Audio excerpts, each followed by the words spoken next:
Hello Internet, my name is Taliesin. And I'm Evitel, and welcome to the... Taliesin, where are we? Warcraft 3! Right, I thought so. Taliesin? Yes, Evitel. Why are we in Warcraft 3 when we're supposed to be a World of Warcraft news channel? Now, that's a very good point. We are, yes, but they just updated the Warcraft 3 PTR for the first time in like 15 years, so I thought it'd be really fun to just come in and have a quick look around. Oh. Look, widescreen. Wow, that's, really cool. Oh, look at your new mana bar. Oh, cool. So does this mean they're revamping it? Well, no, they haven't said that exactly, but I've got a sneaky suspicion they will, and when they do, I've got some terrific ideas for some really interesting changes. Taliesin, you cannot change Warcraft 3. Oh, no, I know. Warcraft 3 means Warcraft 3. It's like classic, it's sacred. No, these are just teeny tiny little alterations to make things better under the hood. No one would even notice. Oh, phew.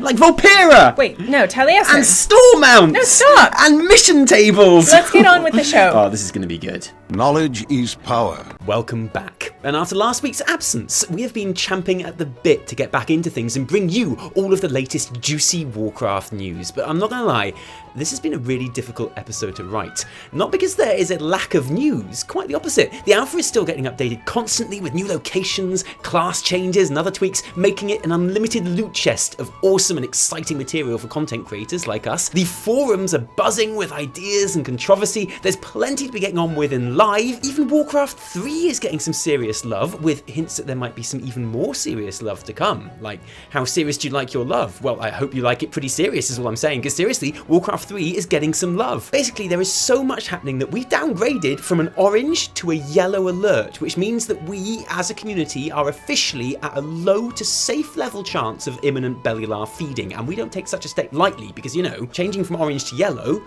that means changing the bulb. So why has this been such a difficult episode to write? Well, for one, we're not very good at writing, obviously, but also, even though there is a lot of news, it's very bitty.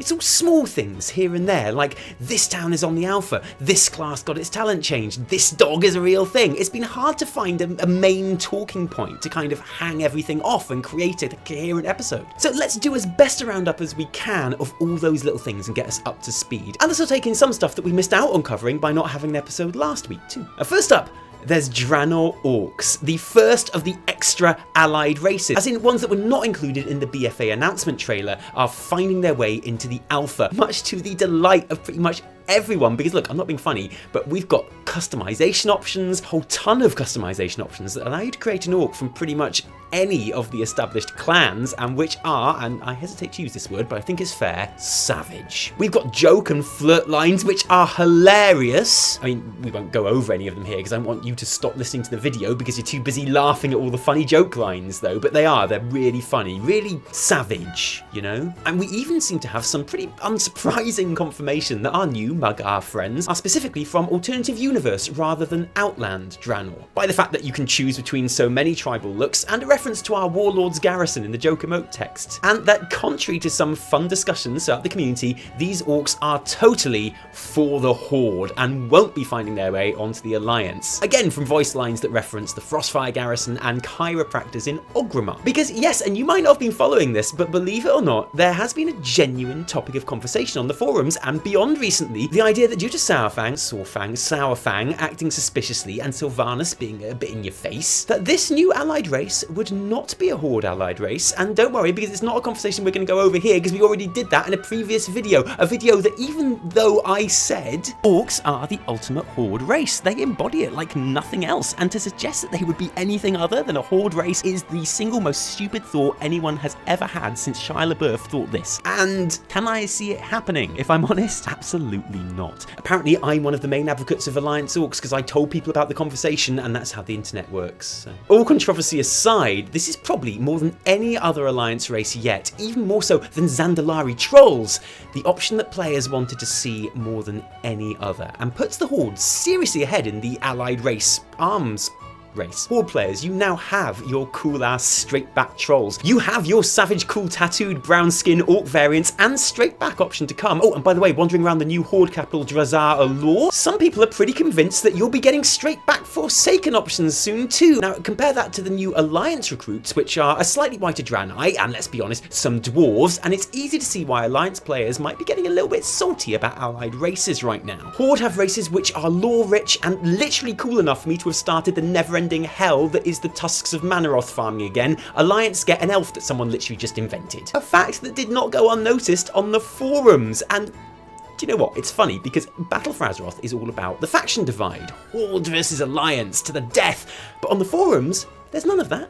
Alliance players were quick to congratulate the Horde on their awesome new allied race options, acknowledging that whatever enriches the game, enriches it for everyone in the long run. And likewise, Horde players responded by saying that they hoped their brothers from a different faction mother ended up getting everything that they could possibly... No, it was a shit show, obviously. Congratulations, Blizzard, you've killed my ability to enjoy this game even more. Welcome to World of Hordecraft, where Alliance only exists to make the Horde look good. I currently feel very good about letting my sub lapse in 2 days from now based on the current skew. Only a blind fool would deny that the Horde is getting the better deal in terms of allied races. Alliance asks for something decent and get fat humans. I bet Blizzard's company uniforms are mandatory Horde style and the supervisors all wear thrall masks and the paintings and murals in the building are Horde symbols. Metzen didn't leave the company, he was fired when they realised he has mained a human paladin since vanilla. Okay, so those two are obviously jokes, and in fairness, they did make me laugh. And as someone who plays both factions pretty evenly, and who has been lucky enough to talk to plenty of Team 2 developers in person, pretty hard to take the usual player accusation of any major bias in either direction very seriously. However, allied races are cool, and these Horde allied races are especially cool and meaningful, and seriously, this new female orc hair is...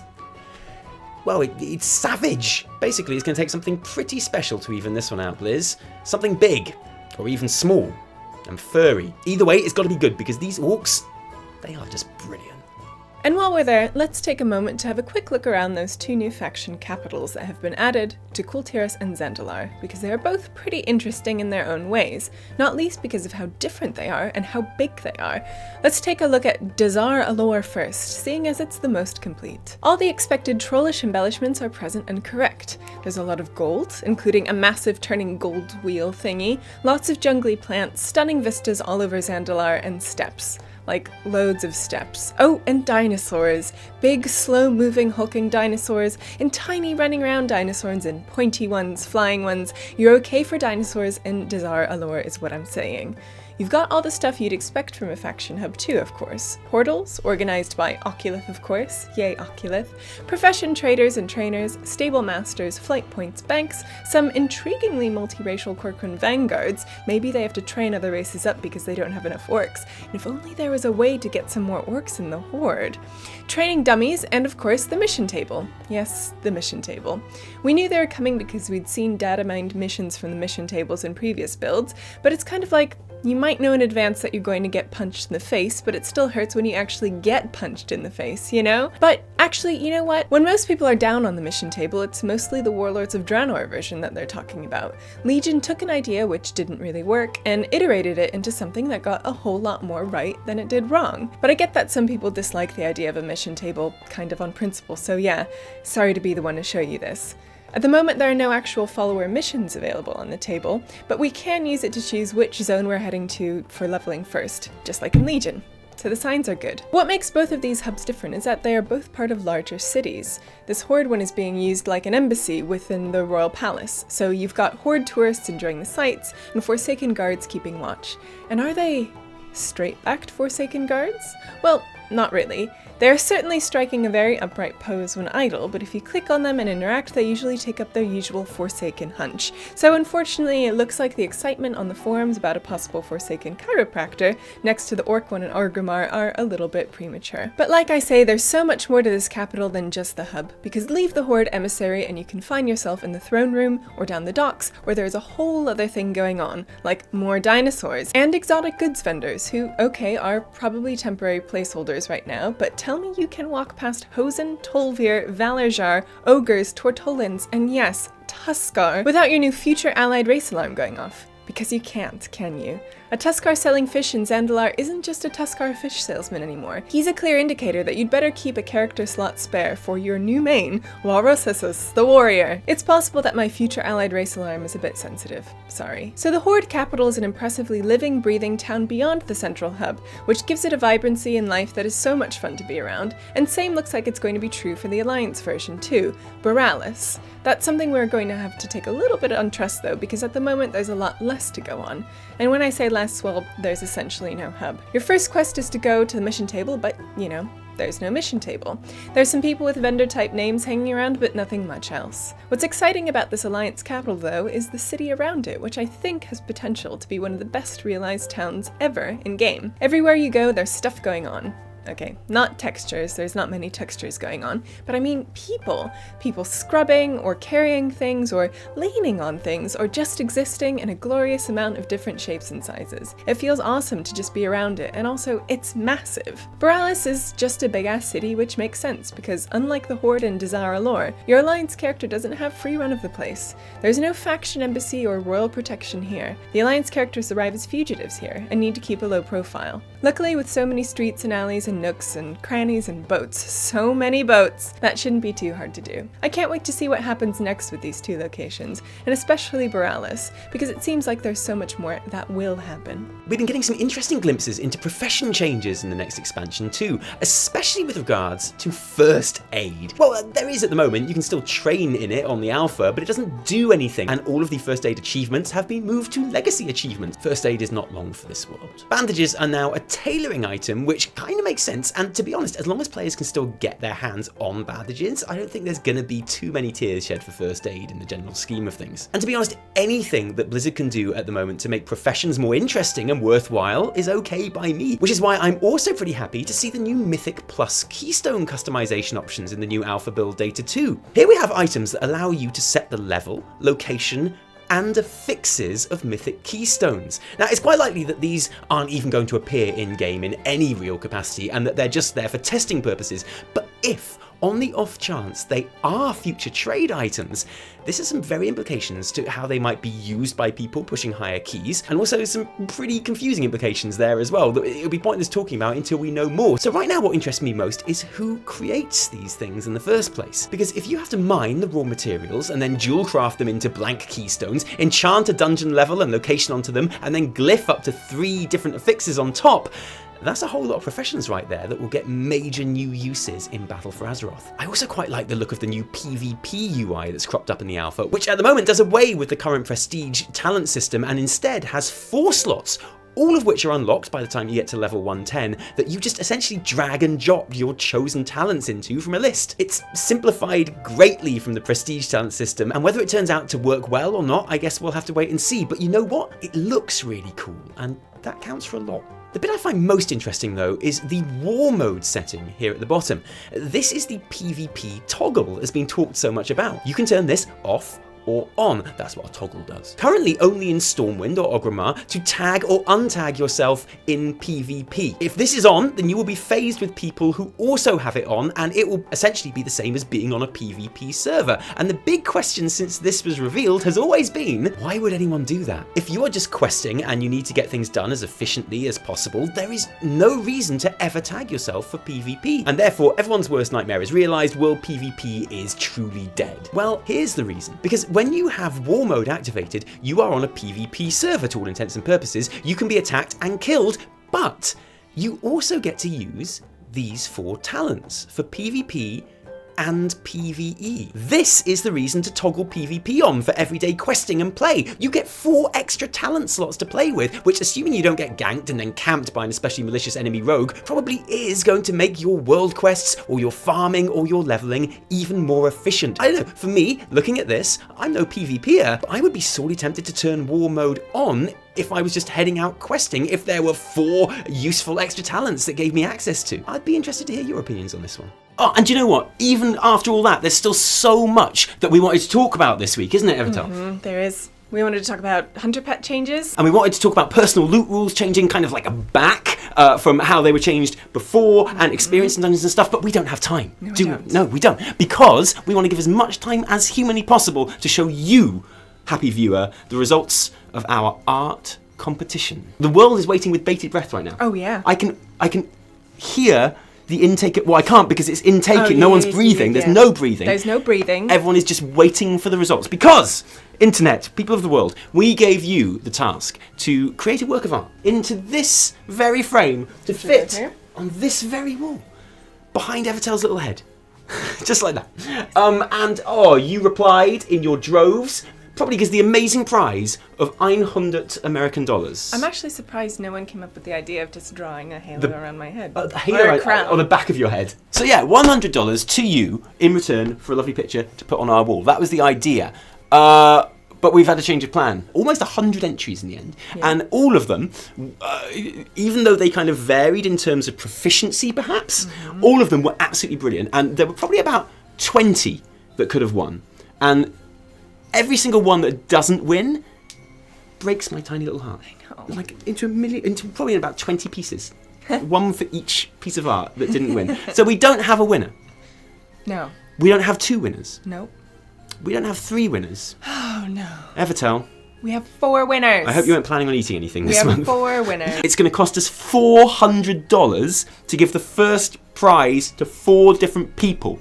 And even then, it's not enough. And even then, there are ones that break my heart that aren't winning. We're going to show you as many of the pictures as we can at the very end to play out the episode, so you'll definitely want to stick around for that. Evitel, who is our first winner? Our first prize winner is Michał Grabowski. One blew us away. This one really blew us away. Just all the time and work put into it, clearly. And you made us look pretty badass. So. Yeah, I mean, this is the most badass I've ever looked in my entire life. Even though I'm doing someone just stuck their finger up my bum face, which is exactly what we wanted. That's secretly the face I always wanted on a picture that's going to be on my wall forever and ever. Who is our second winner? Our second winner is Maria Luz Manrique. This is another one of us, isn't it? What I love about this one is how detailed it is. There's like wine, there's a suit, there's you looking lovely. There's poo falling from the sky. There's poo and babies falling from the sky. There's Khadgar, and there's our characters, and there's Bellular. Yeah, there's Bell. Going, and you might not have noticed this, but in the very top right-hand corner there is Ian's face. Yeah, do you see it? Can you make it out? You see it. Yeah, you see it. Once you see it, you can't. Oh, you will never. And that goes for life as well as this art. Evitel, who is our third first place winner? Our third first place winner is Philippa Blanky. This is great because it's our 2 characters. Yeah. But I also loved the grass on this. Yeah. It was magical. It is. You just know there's loads of those funny horned unicorns the other side of the brow of the hill, which was awesome. So congratulations, you are also a first place winner. And who is our 4th first place winner? Our 4th first place winner is Eric Lunn. Congratulations, Eric. Okay, so this one, it hasn't got us in it at all, thank goodness. And we love this one because it was like a collection of the BFA characters looking really epic in obvious Star Wars pose. And it just looks like a great poster, right? Yeah, it's just awesome. And like it's distinctive because like you glance at it and you think it's a Star Wars poster, and then you're like, no, it's all the cool people from BFA. Yeah. That's what it is. Yeah. And like Zappy Boy's in there as well. We got a lot of pictures of Bellular. We got a lot of pictures of Zappy Boy. We got lots of Khadgars. Lots of Khadgars, lots of Tuskars, all the stuff we love. Oh, there's we so got many loads, good and you're ones. going to see them now. And there was some that I'm especially upset. Like if we had any more money, they could easily have won. There's you'll see an amazing Tuskar in my character's armor, a water painting, for goodness sake. They're like actual like 3D rendered weapons. There's something made out of wood. There's yes, actual wood carvings that like people have, which is amazing. One of my other favorites is kind of like a weird like 80s portrait of us, and with Ian's face kind of really big in the background. Like there's a really nice ones. pen drawing of Zappy Boy. There's some so many brilliant renderings of us Paints in like character armor or like Khadgar armor and stuff like that. And Jaina on a bee. Jaina on a bee. Loved Jaina on a bee. Just awesome. You're going to see all of these and more. Winners, we will be getting in contact with you on your email in a couple of days. We don't want to get in contact with you before you've had a chance to see this video. Yeah. So we'll be getting, within the week, we'll get in contact with you. But if you did enjoy this video, don't thank us, thank our patrons who give their actual real life money to make these videos happen. If you didn't like this video, well, there's literally no chance that you wouldn't like this video, because even if you don't like it now, you're going to love it from now on in when you see all these other pictures for the next 5 minutes or however long it takes. From me, Taliesin. And me, Evitel. Until next time. And thank you guys. Cheerio.